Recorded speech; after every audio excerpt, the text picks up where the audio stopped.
ወይኔ የዛሬው የጽናት ድራማ ወዴት እየሄደ ነው? ጽናትና ኪሩቤል ምን አይነት አጋጣሚ ነው? የዚህ ሁሉ ማሩ ነች ስባቡ። ስለዚህ ማሩዬ ይመችሽ ብያለሁ እንደኔ እና እንደዚሁ እልም ብለው ቅውጥ ብለው ሲዘፋ ምናምን አይሰሙም አይለሙም። ወይ ነው ነገሩ እኮ ቤተሰብና ቤቲ ቅጥል ስትል ደም ለበሰች። ማን ነው እንደኔ ደስ ያለው? እስከዛም አያልፍም ኪሩቤልና ጽናት ይጋባሉ የምትሉ እንደኔ ቤቲ ትቃጠላለች። እንደዚሁ መካከል ላይ ገብቶን አሁን ገላገላቸው። የሚገርም ነው የዛሬው ደግሞ እና በመጀመሪያ አሰላሙ አለይኩም ወራህመቱላሂ ወበረካቱ። ውድና የተከበራችሁ ወደ ነፍሳ ዩቲዩብ ቤተሰቦች እንዴት ናችሁ? ደህና ናችሁ? አይ ከኔ ጋር አልሐምዱሊላህ በጣም ደህና ነኝ።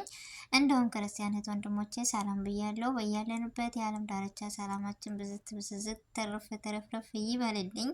አላህ ሀገራችንን ሰላሟን፣ አንድነቷን፣ መተሳሰብ መከባበርን ይመልስልን። ሁላችንም በዱዓ በጸሎት እንበርታ። ውድ ቤተሰቦቼ ለዚህ ቤት አዲስ የሆናችሁ ሰብስክራይብ ማድረጋችሁን እንዳትረሱ፣ ነባር ቤተሰቦች ደግሞ ቪዲዮውን በላይክ እና በሼር ጀምሩ ትላለሁ። ከጎን የሆናችሁም ስለምታበረታቱ ከልብ አመሰግናለሁ። ዛሬም ነገም ብርታታችሁ አይለኝ።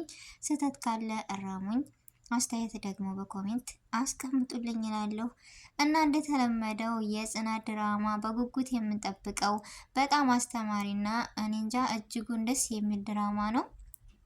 ዛሬ በስንት መከራ በጉጉት የተጠበቀው የክፍል 10 ተለቆልናል እና ዛሬ ደግሞ ከሁሉም ነገር ለየት የሚያደርግ ነው የመጣልን። በጣም ነው ደስ የሚለው። እንዳያችሁት እኔ እንጃ ጽናትና ኪሩቤል የጀመሩት ጅምር በጨዋታው ላይ እንዳያችሁት ናሆም ስለ ህይወቱ ምናምን መራዊት በጣም ደስ የምትል ልጅ በቃ ቁም ነገር ያላት ታውቃላችሁ። ደስ የምትል ሲያዋት ምናምን ሁሉ ነገሯ በጣም ደስ የምትል ልጅ ነች እና በቁም ነገር ሲቀይሩት ናሆም እዚህ ደረጃ የደረስኩት ይኸው በጉንፋን ምክንያት ነው ብሎናል እና አላጨስም አልጠጣም ምናምን ነበረ። ጉንፋን ይዞኝ አለመሳቅ አይቻልም እና ይህ የተረገመ ጉንፋን እዚህ ነገር አደረሰኝ ብሎ ታሪኩን አጫውቶናል፣ አካፍሎናል። ቀጣይ ደግሞ ተራ ሲወጣ በጨዋታው የመራዊት ተራ ሲደርስ ዳንስ ይገጥማታል። ዳንሱ ደግሞ ይቀየርልኝ የኔን ተራ የኔን ፈንታ ለጽናት ብላ ሰጣች። ዳንሱ የገጠማት ከኪሩቤልና መራዊት ሊዳንሱ ነበረ። ነገር ግን መራዊት እኔ ለጽናት አሳልፌ ልስጥ አልችልም ምናምን በማለት ጽናት ደግሞ የሰው ነገር ይከብዳታል ታውቃላችሁና እምቢ ላለማለት ሸሚዟት እሺ ብላ ተቀበለች። ነገር ግን እንዳያቸው መግቢያ ላይ ጽናትና ኪሩቤል የሌለ ዓለም ውስጥ ገብተው ነበረና ነገሮችን ሁሉ በልቡ እየነገራን ነበር። ግን ምን አለ ባፋ ወጥቶ ቢነግራት ኪሩቤል በህይወቷ ባትጫወት ምን ነበረ?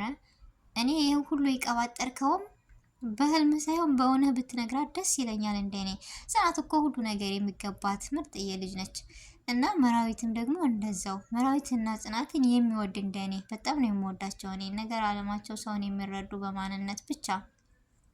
ግን ምን መሰላችሁ ቤቲ የምትባል ልጅ ጽናትንና መራዊት ለማራራቅ ብዙ እየጣረች ነው። ግን መራዊት የሰውን ልጅ ባሏ ሳይሆን በማንነቷ የምትረዳ ልጅ ነች እና ልትርቃት አልቻለችም ጽናትን። ቤቲ ደግሞ ቅጥል እያለች ነው። እኔ ጽናትና ኪሩቤል ተጋብተው የቤቲ መቃጠል ማየት የናፈቀው እንደኔ ማን ነው? ምክንያቱም አብዝተዋለች። ከምር ገረድ እያለች የምትሳደበው ገረድስ ራሷ። ቆይ እሺ እናትን ጠልታ ልጅ መውደድ ምን ይሉታል እንዴ? የኪሩቤል ማዘር ባትኖር እሱን ተወልድ ነበረ። ኪሩቤል እንደዚህ እብድ እስከምኮን ተወደዋለች። ግን እናቱን ያች አሮጌ ስትል ትንሽ አይከብዳትም? ምን አይነት ልጅ ናት ግን ይች ቤት የምትባል? እንደውም ደግሞ አሁን ናሆምን በራሷ ትዕዛዝ ማስገባት ትፈልጋለች። ምክንያቱም እንዳያችሁት ናሆም በጣም ዘና የሚያደርግ ለሰው የሚረዳ ልጅ ነው። በነገራችን ላይ እንደ ኪሩቤል ራስ ወዳድ አይደለም። እንዳያችሁት ብር እንደዚህ ለጽናት ሊያግዛት ምናምን ነበርና ግን ያሰበው ሁሉ አልተሳካለትም። ብሩ ማን እንዳሞኘው አላቅም። በጣም ዘና ነው ያልኩት እኔ ሴቶች ሁሉ ምናምን እያለ በጣም ስቅ ያለው ዘና አድርገውኛል። ግን በነገራችን ላይ ሁለታቸው የጓደኝነት ጥግ ታውቃላችሁ። ሲከፋቸውም ሲደሰቱ ምናምን በቃ የማይደባበቁ እኔ እንጃ ጥንዶች በቃ ደስ የሚሉ ኪሮቤል እና ናሆሚ ብዙ ነገሮችን እኔ ከነሱ ተማርኩ። ለምን ብትሉ ጓደኝነት እንደዚህ ሲሆን በጣም ደስ ይላል። አንዱ በከፋው ሰዓት አንዱ ዘና ሲል እንደዛ ናሆም እየተናደደ ምናምን ኪሮቤል ደግሞ በሳቅ ቅልጥ አለ። በቃ ተከየልኩት ራሴን ራሱ ሰው በምትወዱ ሰው እንደዛ ሲሆን በጣም ያስቃል እና ዘና ያደርጋል። በጣም ደስ ይላሉ ጓደኝነታቸው። ግን አሁን ላይ እነ ኪሮቤል በናሆም እና በጽናት ግንኙነት በቅናት ብድ እያለ ነው፣ እየተቃጠለ ነው። ለምንድን ነው እንደዚህ የሚሆነው? እውነቱን ተናግሮ ለምን አያርፍም? እንዳያችሁ መጥቶ ናሆም እንዳያችሁ በህይወቱ ሰው ለሴት ልጅ ያዝናል፣ ርህሩህ አለው። ቢቀልድም ቢጫወትም ግን አዛኝ ነው አለ አይደለ? እንደዛ ብሎ ማንም የለኝ ብቸኛ ነኝ ምናምን ስትለው ለማጽናናት ወይም የሆነ ከዛ ሙድ ለማውጣት ብሎ ጽናትን አይዞሽ ምናምን እንደዚህ አይነት ማንም እንደማይፈልገሽ ማንም ሰው አለኝ አትበይ የለኝም እንዲልሽ የዚህ አይነት ስሜት አይንን እንዲሰማ ስላልፈለገ ሄዶ ያይኒስ ሲያያቸው በአንድ ኪሮቤል አኮረፈ ምናምን ነገር። ምንድነው የሁሉ የተረገመ ጉንፋን ይዞታል። እውነቱን ያወጣልን ቤተሰቦች፣ እኛ የምንረፍ እነሱ የሚረፉ። ጽናትም እንዳያቸዋት ዛሬ መራዊት አንድ ነገር ልጠይቅሽ፣ ምክንያቱም መራዊት የሰውን ልጅ በፊት የምትረዳ ምርጥዬ ልጅ ነች። ወይኔ ደስ ስትል ምንም ነገር ስለደፈርኩሽ ይቅርታ ግን ልጠይቅሽ ብላ ኪሮቤልን ትወጀዋለሽ እንደ ስትላት የድንጋጤ ምናምን ስሜት ተሰማት።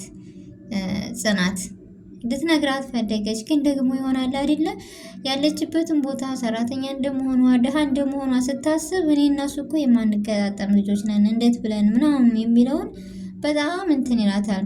ነገር ግን መራዊት የኔ አስተዋይ ልጅ ስለሆነች ፍቅር እኮ በድህነት በማንነት የሚመጣ ሳይሆን ይሄ ተሰጥኦ ነው። ስለዚህ ለምን ብላ ስትጠይቃት ይቺ የተረገመች ቤቲ መታ አቋረጠቻቸው። ስለዚህ ስለ ሰዓቱ ራሱ አቀናባብራ ምናምን ነግራን ነበርና መራዊት ግራ ተገብታለች። ማንን ትመን? እየመጣች እቺ ቤቲ የምትባል በሁለታቸው መካከል ለማራራቅ ብዙ ተከሲስ ነገሮችን ትነግራታለች። ከጽናት ደግሞ የምታየው ነገር በጣም መልካምና ጥሩ ነገር ነውና መራዊት በሁለታቸው መካከል ግራ ገባት። በቃ ዛሬ ግን እውነቱን ስትጠይቃት ማን የነገረች ኪሮቤል ነው ስትላት አይ አይደለም ቤቲ ነች ስትል፣ ነገር ግን እሷ እኮ ለእኔ አይደለም ይሄንና ብዙ ነገር አለች። እንዳያችኋት በጣም እሷን ለማስጠላት እሷን ለማራቅ ብዙ ነገር አደርጋለች። እና ቤቲ እያወሩ እያለ መጣች። ትተዋት ሲሄዱ አንቺ በሽተኛ ምናምን እያለች ስትሳደብ እኔ በጣም ገረመችኝ። እንደ ፈጣሪ እኮ ነው በሽታንም የሚያመጣ የሚወስደው። የአንቺ ደህንነት ዛሬ ላይ ምንድን ነው? ነገ ጧት እኮ ነገር ሊደርስብሽ ይችላል። ለሰው መልካም ለምንም አትሆኒው። በጣም የምትገርም ጨካኝ ልጅ ነች። ራሷን ብቻ የምታይ ቤት የምትባል እንደሆነ ቅጥል አደርጋ አልገለኝ ነው። እና በጣም ታናዳለች። ግን ናሆም ደግሞ ስለ ህይወቷ ስለምን ሲል ታወራው መራዊት ይህ እኮ በሕክምና የሚሻል ነው ምናምን ብሎ ተስፋ እየሰጣት እያወራት፣ ግን ምንነቷ እንደተረዳ ታውቃላችሁ። ከጽናትም ጋር ሲያወራ መራዊት ማለት ምርጥዬ ልጅ የሆነ በቃ እሷ እንደዚህ ሆና ለሰው የምታስብ መልካም አስተሳሰብ ያላት ልጅ ነች ምናምን ብሎ አወራ። መልካምነት ለራስ ነው። ዛሬ የሰራ ነው መልካም ሁሌም ለሰው በራሳችን ዙረንም እናገኘዋለን። እና ለሰው መልካም መሆን ለሰው ጥሩ መሆን ይሄን ያክል ነው ወይ ብዬ ራሴን አዘብኩኝ ወይም ታዘብኩኝ። ለምን መሰላችሁ? አንዳንድ ጊዜ ብዙ መጥፎ ነገሮች ሊገጥሙን ይችላል፣ ተስፋ እንቆርጣለን ምናምን። ግን እንደዛ ሁኔታ ሆነን እንኳ ለሰው መልካም ካሰብን ያ ሰው ይቺ ልጅ እንደዚህ ሆና ለሰው ታስባለች፣ የራሷ እኮ አስጨናቂ ነው ብሎ ወደ ራሱን ያስባል። እና በጣም ነው ወደ የገረመኝ። እና ጽናትንና መራዊትን የሚወድ እንዲሁም አሁን ጦርነቱ ተጀምሯል። ይቺ ቤት የምትባል ናሆም ደግሞ እኔ ያሳይሻለሁ እያለት ነበረ። ምን እንደሚከሰት አናቅም። ብቻ ያም ሆነ ያም ጽናትና መራዊት ደስ የሚሉ ልጆች እስበሳቸው። እኔ እንጃ እውነቱን ግን ትነግራታለች ብዬ አስባለሁ። ጽናት እንዳያቸው አካባቷ እየሸሸች የአባቷን ማንነት እውነቷን ያኔ ከትምህርቷ እንዳቋረጠች አልነገረችውም። እና ይህን ነገር ድፍረቱን አጣሁት ምናምን እያለቻን ነበር። ግን ውሸት በገፋ ሰዓት ጥሩ አይደለም፣ ንገሪው እውነታው ምናምን እያለች እየመከረቻት ነው። ጽናት ለመራዊት በጣም ደስ የምትል ልጆች ናቸው። እና እሷ ታግዛታለች ብዬ ተስፋ አለኝ። ጽናትና መራዊት በጣም ደስ የሚሉ ልጆች ናቸው። ኪሮቤል ደግሞ ራስ ወዳድ ነው እንዳያችሁት። አሁንም ይችን ቤቴን እወድሻለሁ እኮ ምናምን እያለ በህይወቷ እየተጫወተ ነው። ወይኔ ምን አይነት ራስ ወዳድ ነው! የዚህን ያክል በጣም ያናዳል። እሱ እኮ ልቡና ምናምኑ ያለው ሁሉ ጽናት ወስደዋለች። ግን የሚቀባጥረው አሁንም ስለ እሷ እወድሻለሁ ማድሬሽ እያለ ነው። በጣም አዝናለሁ እንደዚህ የሰው ልጅ እና የዛሬ ቪዲዮ ይሄን ነበር ቤተሰቦች። አሰላሙ አለይኩም ወረህመቱላሂ ወበረካቱ።